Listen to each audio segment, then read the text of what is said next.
Hello, everyone. A very warm welcome to you all. Welcome to the episode 8 of the Yellow Wall India podcast. My name is Sujay and wishing you all a very happy new year. This is the first episode of 2021. So I hope if 2020 was tough for you, this year brings more joy and happiness to your lives. With that note, we have two very special guests today. So we'll go one by one. Aryan has been they're handling the Instagram page along with me. So I've worked a lot with Aryan in the past, and I'm very fond of his ideas, his work. So Aryan, maybe if you could give your introduction. Hello everyone, my name is Aryan and I'm supporting Dortmund since 2011-2012 season, and it's been a long journey so far, and I was very fortunate enough to in last year to get to know Kostov and everyone in this fan club and become a part of this huge family.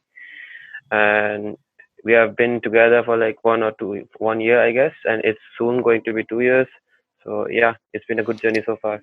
Could you also tell us about you handling the Instagram page before me and before we started Yeah, working together?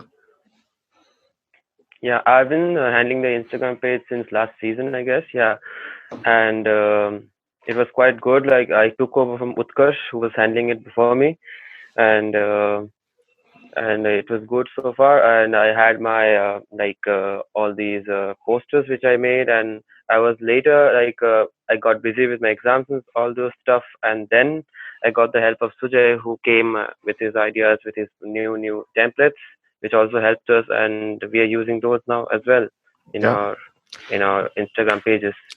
And also, we yeah. have some new stuff like Fan of the Week and all those. Yeah, so some really cool initiatives have come out from our Instagram page. If you haven't checked that out, please check it out. You can find us on Yellow Wall India on Instagram. Having said that, I'll just quickly introduce Aftab and then I'll hand it over to him. Aftab is a part of Dortmund Kerala fan club, and they've been doing some exceptional work for underprivileged people. During the pandemic, they provided food. And Aftab, can you elaborate that on that a little? Hi, first of all, myself Aaftab. Yeah, we have been doing some stuff here. Like we started it like a year back, I guess, when we were going through a flood situation. There was a flood situation here in Kerala. We started it from that time. We basically gave essential food supplies to more than 120 families or something. Then after that, we got a chance to do the same thing. This time, this Corona time, we celebrated our Christmas with old age home. It's a old age home like for the disabled women, I guess. So we got a chance to give them supplies, and we also gave some cash for their essential needs. Yeah, it was really good. That's really amazing, dude. I mean, you guys in the true spirit are upholding the philosophy of Dortmund, and it's so great to know that all these ideologies are coming together and helping out people during tough times. Okay, so I'd start this podcast with the review of the game that went by. Uh, how it's really difficult to review this game because it was truly a game of two halves. In my opinion, first half, I don't know, we did not have one single shot on target. We were losing the ball a little bit, and Leipzig was getting through and they were attacking. But the second half, the moment we stepped on field, it was a game changer. Like from the first minute on the second half, it felt like there's a completely different Dortmund on field. So let's quickly get your thoughts in, Aftab. Yeah, as you all know, Dortmund is basically a team where they give space for the opponent to attack and they counter attacks. So first half was a complete flop, and yeah, I was just waiting for the kids to go into the locker room and get some instructions, and after that, yeah, my mindset was it would be a 2-0, 2-1 win, but they scored three. After the first goal, I think our coach managed to do a substitution where he pulled I guess Delaney out and Zakadovin, I guess. I don't really remember it right now. After that, we scored two more goals, and it. The game was really lit, and Leipzig was no match for us. And their coach was also really figured out with that. I heard his what after match interview, and he was really pissed with his players. But yeah, we deserved the win. Yeah, I mean, even I saw a few post-match conferences, especially one from the Jadon Sancho interview was really interesting. He's been coming back into form now, and I see him performing a lot better than the first half of the season. Aryan, could you sum up the match for us, please? Yeah, as you said, this was obviously the biggest challenge we were going to have this year because Leipzig were already like in the last 8 or 9 games they were unbeaten, and also they were I guess unbeaten at home this season before we faced them. So it was a very tough challenge for us, like for the new coach, of course, and going away in their stadium and beating them is obviously a big achievement. I guess if we analyze the game, in the first half we were defensively tested a lot. Like obviously we didn't have a shot on target, but Leipzig were pressing really well, and our defense stood firm, and we didn't concede or give away any stupid goal. So that was a good performance from our defensive line in that game in the first Yeah, half, yeah, and in dude. the second half we were all Matt over Summers them. was a wall. Matt Summers was a complete wall in the first half. Yeah, No one could get through. It was so exactly. good. Yeah, yeah, And the second half, if I say, we were all over them. Like if you could see the high line which Leipzig were maintaining, it was getting exposed a lot in the second half. If you say that 3 goals is okay, so in my opinion, we could have scored 2 or 3 more as well. Like how the number of chances we got in the second half. So yeah, it was a very good performance. We were able to hold back their main players like Sabitzer and Angelino. They were not at their top game in that game, and all thanks to our defense and our midfield. Okay, yeah. So one another thing which was very eventful was the game was the Axel Witsel injury, which Yeah. also we have a few questions from the fan club. One from Nandkishore says, "How will the Witsel injury impact Dortmund along with the rumor of Brandt leaving?" Aftab?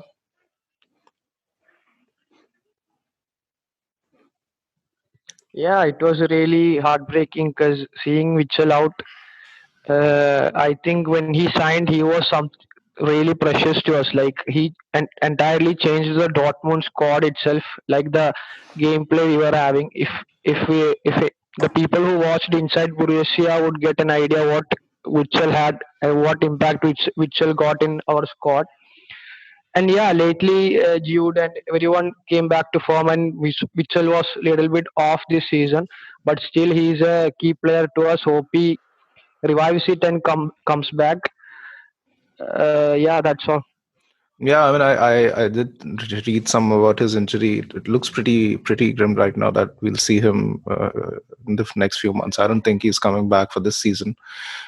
Just hope that he makes it back in time for the end of the season, because that's when things start getting really crucial, and someone like his experience could be really effective on the pitch. Aryan? Yeah, the injury was really tough to see because he is obviously a leader in our midfield. But if you tell me that if it's going to affect us that much, I guess it will not affect us to that level that we will collapse, because we already have a lot of alternatives in our midfield. Like we have the likes of Emre Can, who can finally play in his natural position.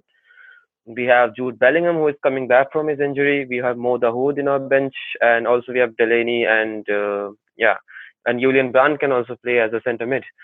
So we obviously have a lot of alternatives, but yeah, his leadership qualities and his yeah, those things will be missed in the field.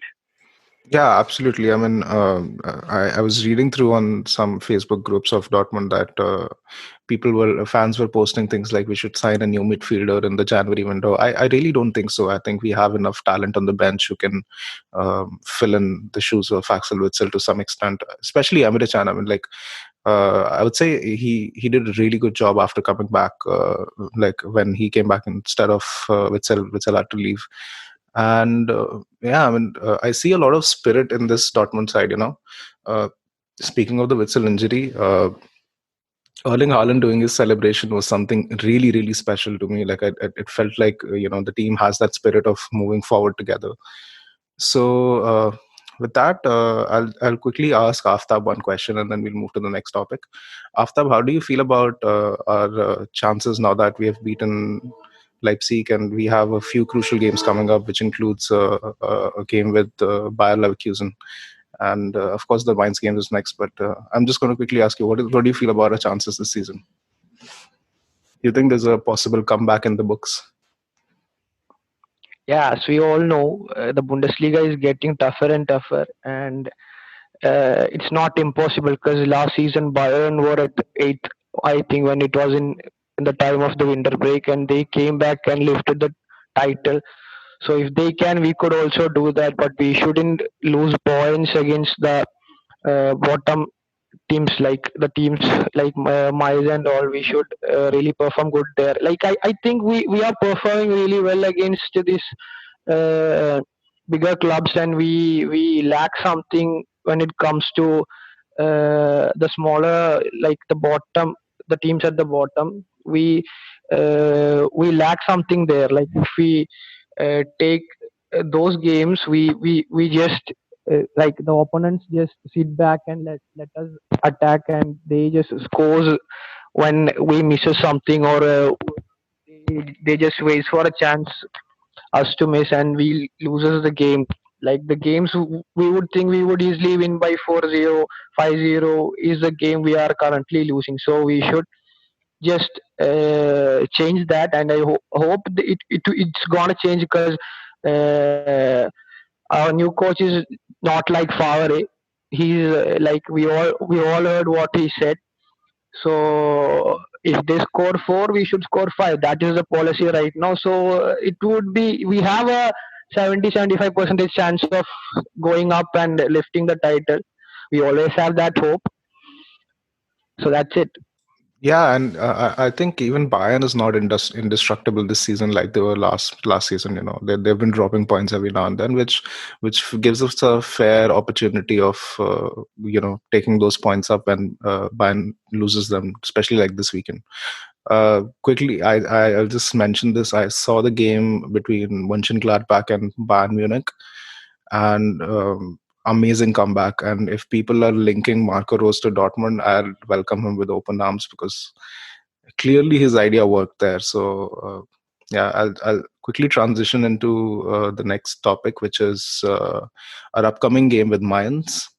In my opinion, it should again be a smooth sailor. We shouldn't have any problems in that game.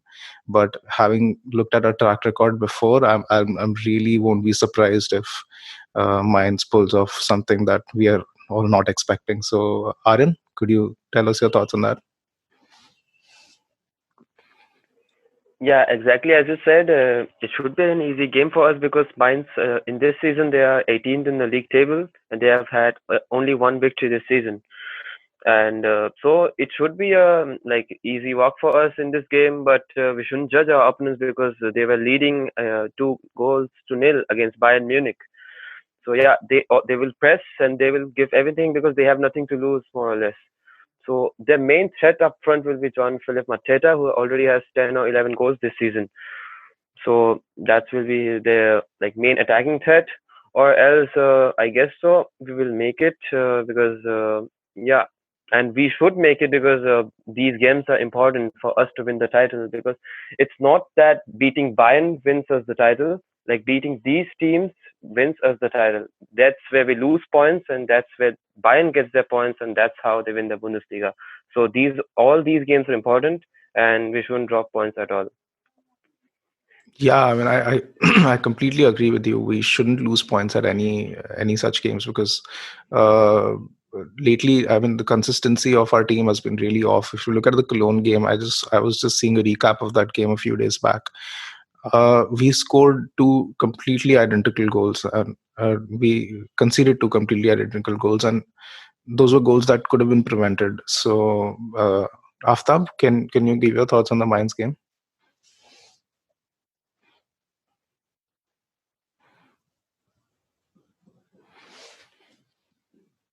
After.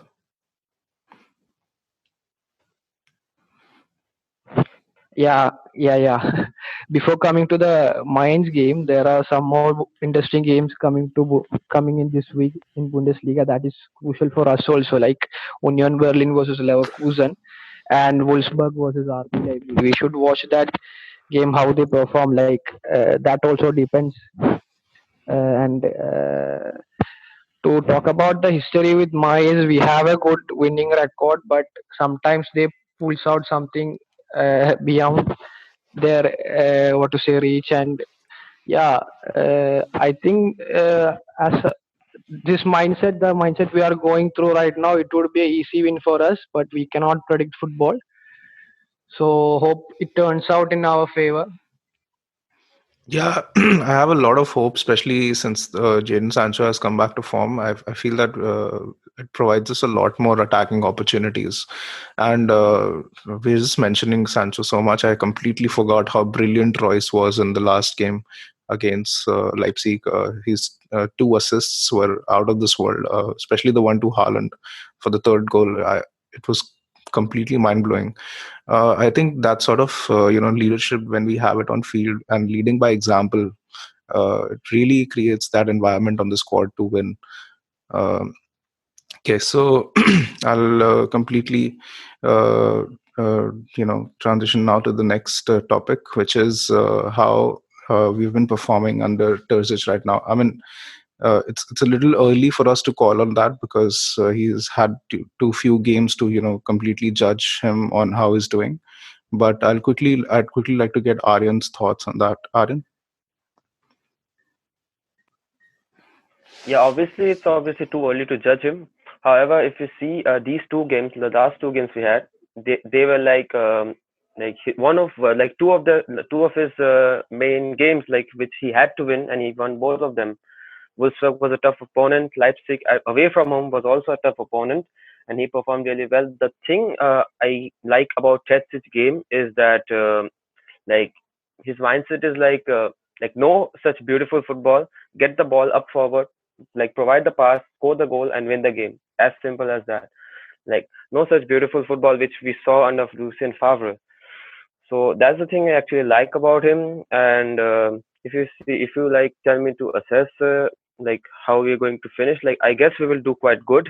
And like it's too early to say, but yeah, let's hope for the best.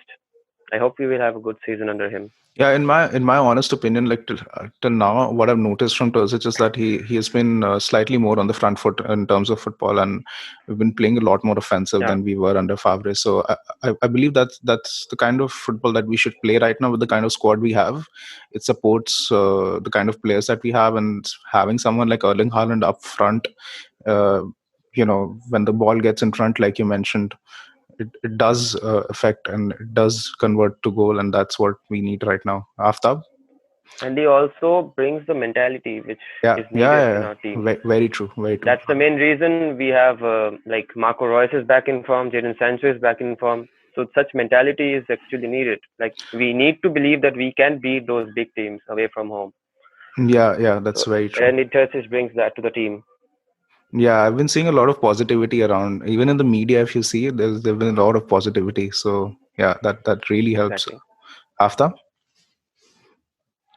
Yeah, to talk about him, like it's an advantage for us because he is not someone from outside. Like he is a Dortmund fan, so he has that passion in him. So it's more about uh, uh, what to say, the opportunity or the money. It's more about passion right now, and he is what Dortmund lacked because we have an energy full youth squad with us, and Favre wasn't utilizing him.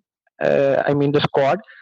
So under him, it's going well, and I started seeing some one-touch short pass football of Dortmund, which we used to see in the Klopp era. So I'm happy that he's doing the stuff, attacking game, and he hopefully gives some time to Rainier also. Like the rumors are now also going about him to the cancellation of the loan contract with Dortmund. So that's it. Yeah, I mean, it's really tough for Renner to get a chance right now. Maybe in the under 23 team, now that Tigges is a part of the main squad, uh, I really don't see him getting that chance right now because we have Tigges and then we also have Yusufa Mukoko, who's been except both of them are really exceptional players. So, uh, quick, I'd get to your thoughts on Tigges also, Aftab, quickly if you can. Sorry. Your thoughts on Tigges up front. Yeah, Tigges is an exceptional talent. I really liked him at the first game. I think his debut was at the DFL, right? He was Yeah, really yeah. good. I really liked him, and when he came, when he made the Bundesliga debut, his first, like when Haaland was off, I thought we would not score anymore. And when he came up front, the first chance he gave, I don't know what he tried to shoot it on target, but it was a beautiful cross. He's really binding up, but with the team, and yeah, he has the Dortmund touch in him. I guess he's far better than Rainier because Rainier is doing a lot of dribbling and he has a lot of miss passes and all. Like you said, it's better we cancel his loan and he gets chance at some other club and all. So yeah, he Right, is a right, future aspect to look on. right. The competition up front has gotten really tight with Mokoko and Tigges now a part of the main team. Aryan? Yeah, Tigres has been exceptionally well for the under 23 team. We have seen like he scored 12 goals in 18 games maybe for the under 23 team. And the biggest plus point which he has is his heading ability. Like if you see his height, which is really good in terms of a striker. So he has a very good heading ability, and we also saw that in the DFB Pokal game and also in the Bundesliga game which he played. Also, he is very like pacey with the ball. Like he can go to the wings and get in and provide a good pass. So he's overall a very good player, but I guess he needs a little bit time to get adjusted with the team, like which also happened with Erling Haaland. So yeah, that's the main thing which is needed. But however, I think that at the beginning he will not get so many chances. So yeah, let's see. Let's hope for the best. I hope that we can also see Tigges maybe on the wing someday. Okay, I'll ask you a controversial question. In terms of Haaland's absence, who would you prefer, Mokoko or Tigges? Um, I would rather go with Tigges because of his age and experience. Like he would be more experienced up front. Like it is not like soothing to put a 16-year-old kid up front leading the team. I know that he is already able, but still the kid needs a little bit of time to get adjusted to the Bundesliga atmosphere. Yeah, So I would go with Tigges. I also feel that the kind of physicality that the game demands is somewhere a Yeah, little bit exactly. lacking in Mukoko right now because of his age primarily, and only time will be able to fix that. And but once he does, he will be a talent to be reckoned with. So to wrap things up, I'll quickly get your predictions for the next game, which is against Mainz. Aftab, what do you think the final score will look like, and who will be the first scorer? I think 3-0 would be an easy win for us, and I want a clean sheet for our defense and goalkeeper. And hopefully, Sancho scores the first one. And yeah, I want Holland also on the score sheet because I don't want Lewandowski to lift the top scorer again. So yeah, that's what. Yeah, that's very true. That's what I was thinking just before this interview, this podcast, that Lewandowski has climbed up quite a few, and be great if Haaland could catch up now. I think it's just because he's missed a Yeah, few games now and then. So uh, and Hansi Flick has put him in a position where he gets less chance to score. Like Gnabry, Gotske, everyone is now are in the scoring position. Sane, so he's right, getting right. less chance to score, but the chances he are getting, he is really utilizing it. That's how he's on the top list. So basically, Haaland has more chance this season, but his injury was a big blow for him. He missed a few games. So hopefully he comes back because he scores two or three every every match he plays. Uh, Yep. at least one he scores. So basically, it would be an easy call for him to live it this season. Like it was Aubameyang the last one to lift that rather than Lewandowski. So I need him to lift this time. We need him to pick that this season. Yeah, yeah. So that's very true. To put in my predictions for the game, I'd agree with Aftab and say we'd go for a three nil. Um I really want Marco Reus to be the first goal scorer this time. He's been in form. He's been excellent. It'd be lovely if we could finish the ball once. It's always a pleasure to see him score. Aryan, could we have your predictions quickly? I would also go with a 3-0 victory with an Erling Haaland brace, and obviously I would like to see Marco Reus getting a goal in this new year. So that will be, yeah, obviously a pleasure for all of us to watch. Yeah, the Captain Supreme. Whenever he scores, it's a delight to watch him. Okay, Exactly. so with this, we'll wrap this episode up. I would like to thank Aftab and Aryan for joining me today. For everyone who's listening to us at home, I hope you're safe. I hope you're doing fine.